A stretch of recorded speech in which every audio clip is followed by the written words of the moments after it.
G'day guys, here is part 3 of the chat with Brian Lake, including his time on Survivor, life after football, some questions from viewers, and a quick fire 30-second question at the end. Enjoy. Crazy. So not long after the grand final, you obviously announced your retirement. From there, what did you get up to in life post-footy? I started pre-season straight away at Carolina Springs. Really? So you finished up Hawthorn and then straight down there?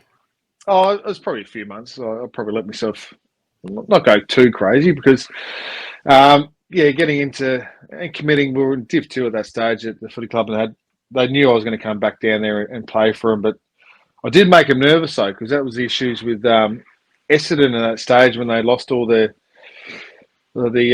drug saga. Oh, yeah. That I actually got a phone call from Essendon. I think it was just after New Year's in 2016. It was my manager asking if I was interested in being a replacement player for him.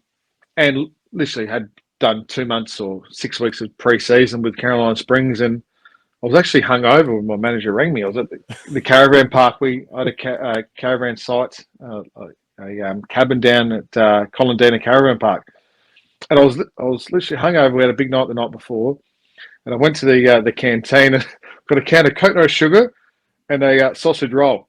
And I was literally eating a sausage roll when he said, "Would you like to play for Essendon?" And I thought, let me sit on this for half an hour and let me think about it. And I went back to him. I thought it was actually sort of 5-minute conversation, 5-minute break, sorry, and then rang him up and said, "No, I'm not into this. I'm happy to finish my career. I'm already enjoying myself. Already committed at Carolina Springs Footy Club." And the way I'd left football, AFL football, was winning a premiership. I just didn't think I could see myself playing for a side that really struggled. And knowing that if I'm not starting pre-season until probably middle of January, knowing what I went through in 2011 with 3 surgeries in that year, how hard it is. And you can't play AFL football behind the 8 ball. If you don't have a good pre-season, you'll see it even more now. Yeah. The start of the first half of the year, you're non-existent really. So it is that crucial to get a good pre-season. So I thought, no, this isn't too hard basket. This is not for me. Oh, that's well and truly the right call to have to change your mindset back into doing the rigors of a proper AFL pre-season. No, I think that was, and like you said, going out on that kind of high note, you can't beat that. You don't want to tarnish that. That was as good as it can get. So it's still a good call about the sausage roll. You wouldn't be you're a pie man or a sausage roll man? Oh, the frozen sausage rolls from like Safeway are no good, but bakery ones are pretty good. Like canteen ones, I think that's a good call. Yeah, okay. With tomato sauce? Yeah, I think so.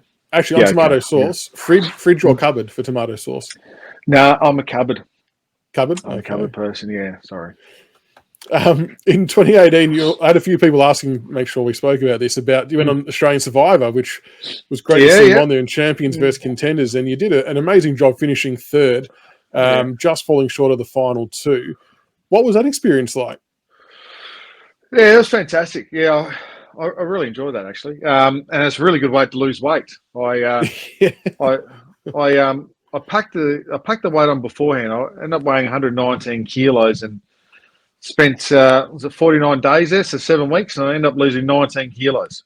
So I ended up being 100 kilo, and it's weird in that because before big challenge for your immunity challenges, they do a medical test, medical checkup on you. So they have a doctor and they weigh you. So you're not allowed to look at the scales. You got to look away while they do all that just to monitor you. And then the producer would come up, and I think it was about 2 and a bit weeks in it, and they'd say, "Brian, you're losing too much weight. You've got to start eating some more food." And I'm looking at them, I'm like, "You give us rice and beans. How can I be eating more food? What, can you get my phone so I can just call Uber Eats so I can get a pizza? How can I eat more food?" But yeah, it was great. And for me, like at that stage, it's just amazing how much we complicate life. When you got no phones, no TV, no stresses of work, all you're thinking about is a game. You wake up when the sun rises. You go to bed when the sun sets. It takes a little while for your body to get used to it. Sleeping on the hard ground, detoxing while the caffeine comes out of you because you have your coffee every day to get used to that. Drinking water and rice, where you used to, if you drink a soft drink or something like that, just to be able to cleanse the body, was really good and really cleansing. And I actually had an opportunity to do it again last year. Okay. With the heroes versus villains, they asked me to do it again, but unfortunately, 9, I think 10 and zip at the moment at that stage in local footy, and pressing for finals and potentially a grand final for the first time in our history of the footy club in Div 1. I thought selfishly it probably wouldn't be great for me to leave the footy club at that stage and go and survive. So I said no, which we ended up going out in straight sets in the ground in the finals anyway. So I'm thinking, I probably could have gone to the Survivor then if we knew that. But then I thought, well, if I left and did Survivor and we went out in straight sets, I probably would have blamed myself, saying, "Oh, if I was exactly, there, I could it's a lose-lose for you." Yeah, it's a lose-lose. So fingers crossed.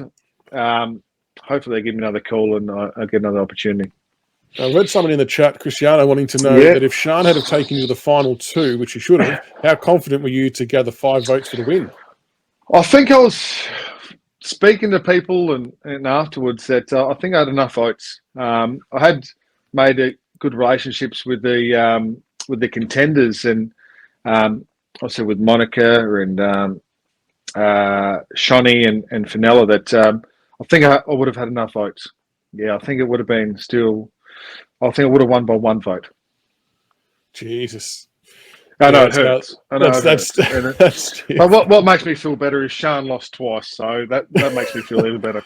Because you were winning a lot of the individual immunities towards the end there as well. I think you won 4, a couple of later ones, but not the last one, which is obviously the one you need the most. But how challenging? I mean, your physical game, you're always going to be fine just with the competitive nature of who you are.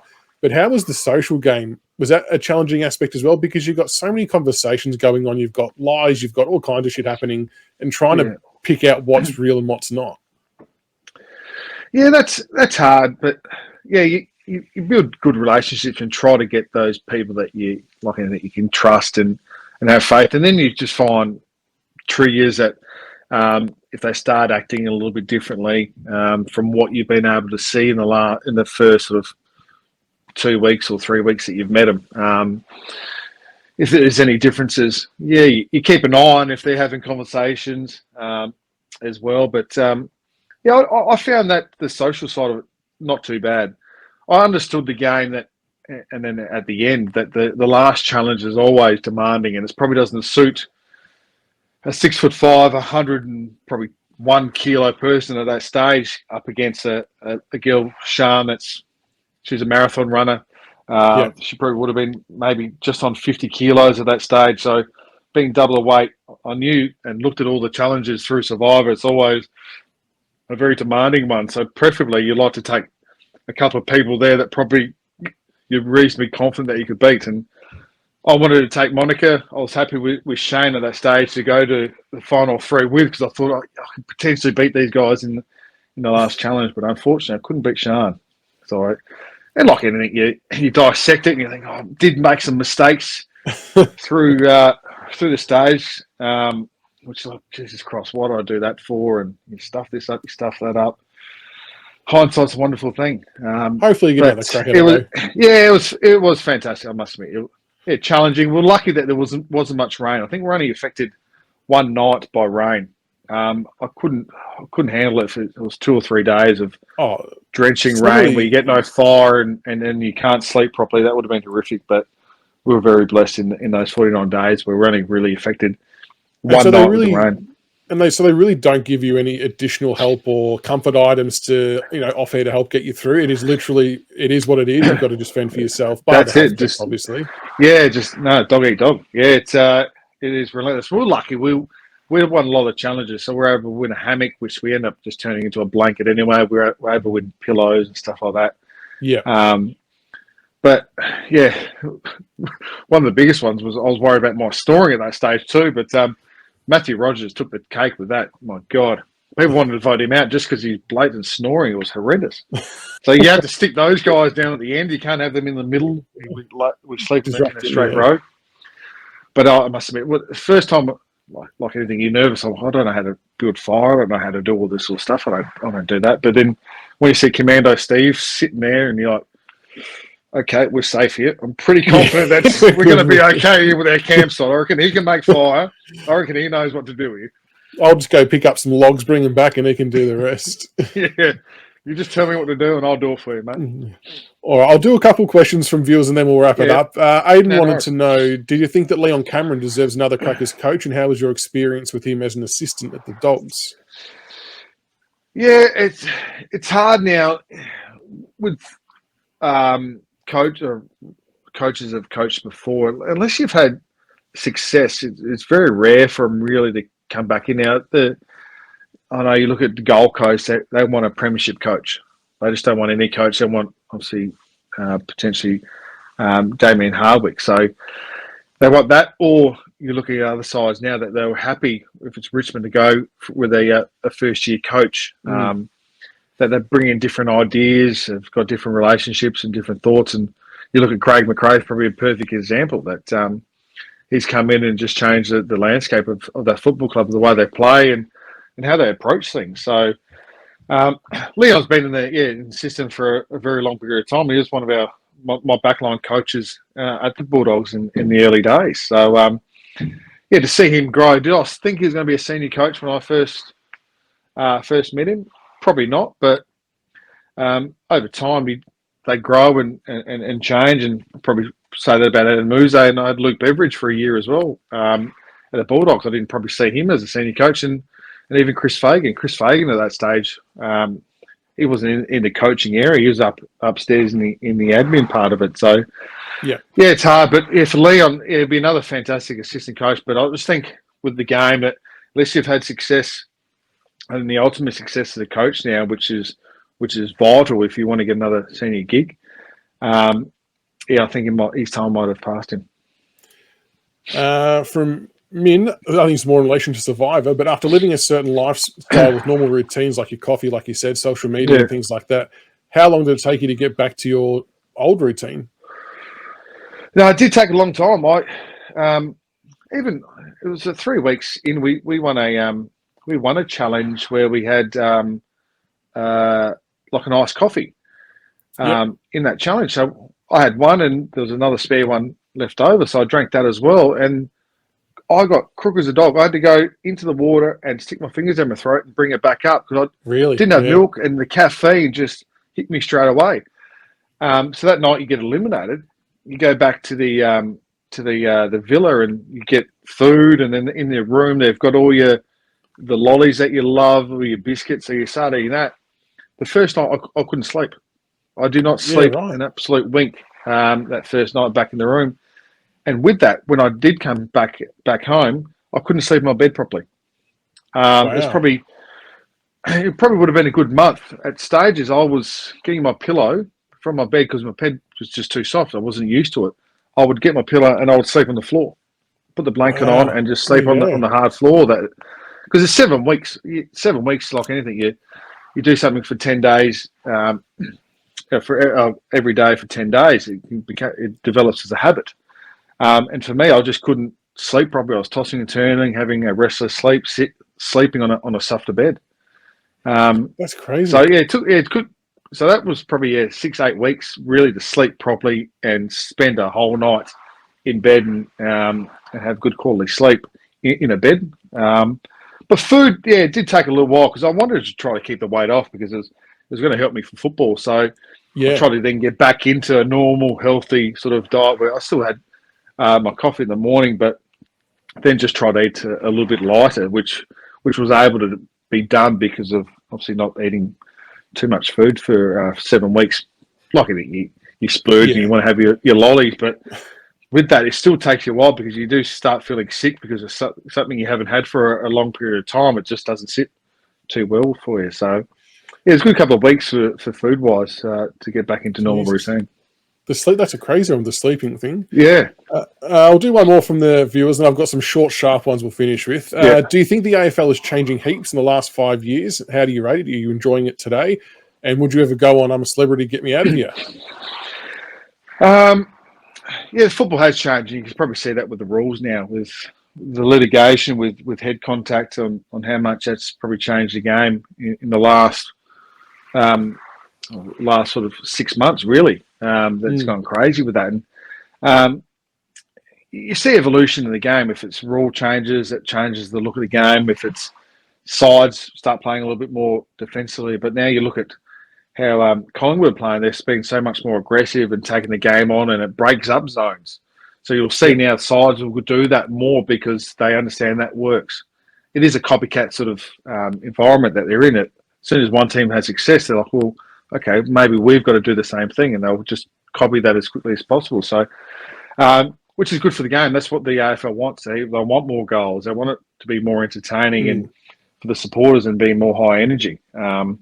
With it being more high energy, you see that they're bringing an extra sub, which is really you've got 5 people on the bench now. So that all provides the game to be quicker, more appealing for the people to stay involved in it. And when it's high scoring and high intensity, that's what people want. All right. And it was the last bit of that question. The last bit was, would you go on, I'm a celebrity, get me out of here? Oh, yes. No, I wouldn't. No. Ostriches' anuses, probably it's not my cup of tea. And I can handle snakes and stuff like that. But when you see those, when they put the clear cylinders over their head and they've got spiders and that crawling over them, no thanks. Not good. No. Good. I know they get paid good money to do that.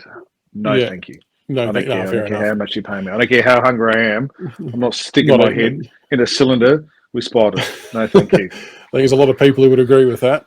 Yeah. All right, the last thing we'll do, I'll rattle off a couple of questions, just quick fire answers, which we do with all of our guests. One of them we've already spoken about, but I'll ask it again anyway. So I'll do it as the first one. Tomato sauce, fridge or cupboard? That is cupboard. Nintendo or PlayStation? PlayStation. Least favourite beverage? Oh, Jesus. Least favourite beverage. I'm just looking at my alcohol cupboard here.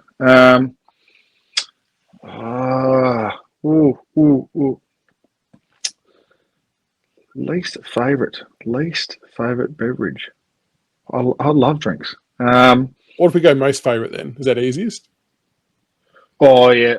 Anything bubbly. I love anything bubbly. Anything on a Coke, no sugar.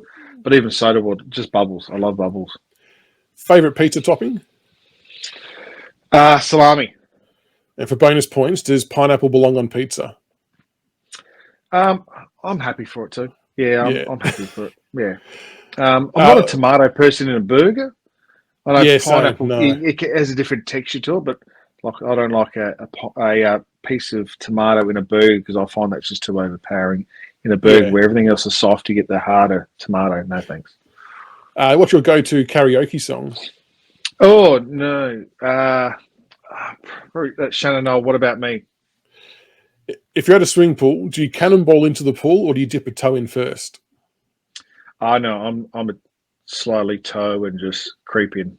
Nice but if it's my own pool, I'll probably have it heated to the right temperature anyway. Because you wouldn't have to dip the toe just straight in. No. I'd set it to a reasonably high temperature. Make sure of that. But in saying that, cost of living at the moment, I'll probably have to just save some money on there. So I might just have to slowly creep in. And the last one, does chocolate live in the fridge or the cupboard? This one divides a lot of people. Oh no, I'm in the cupboard. I find you can't have it too hard. Then it's like a lollipop. You're sucking on it. Yeah, I like to be able to territory. Yeah, you get in the cupboard. At least you put it in the mouth, and within sort of 10 seconds, it's getting soft already. You don't want to be sitting in there for 3 or 4 minutes waiting for it. No, defeats the purpose, doesn't it? No, 100%. All right, I want the chocolate now. I want the chocolate now. I don't want it in 5 minutes. Yeah, exactly. It's a impulse eating item. Yeah. It's not a future plan.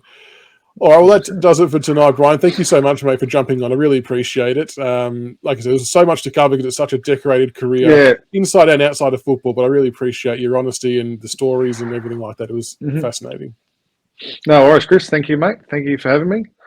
And No make sure dramas at all. you got to really look after that shed you've got. Really organise that a little bit better. I know. So the problem is we've got a home business as well. So a lot of it's my Oh, wife's stuff. So I'll hand all the blame her, but yeah, maybe it's my fault for not okay. keeping it too organised. But Yeah, you got fancy lights in the background. I'll make sure I'll upgrade from a projector to a big screen TV. I'm a yeah, little bit old school absolutely. with that. Yeah, it's Wait for embarrassing. the big I'll cover LCDs that. to go on sale. 100%. All right. Thank you again, mate. Much appreciated. Hope everyone enjoyed that, and we'll see you for the next show, whenever that might be. So thank you again, Brian. You're a superstar. No worries, Chris. Thank you. Thank you, everyone.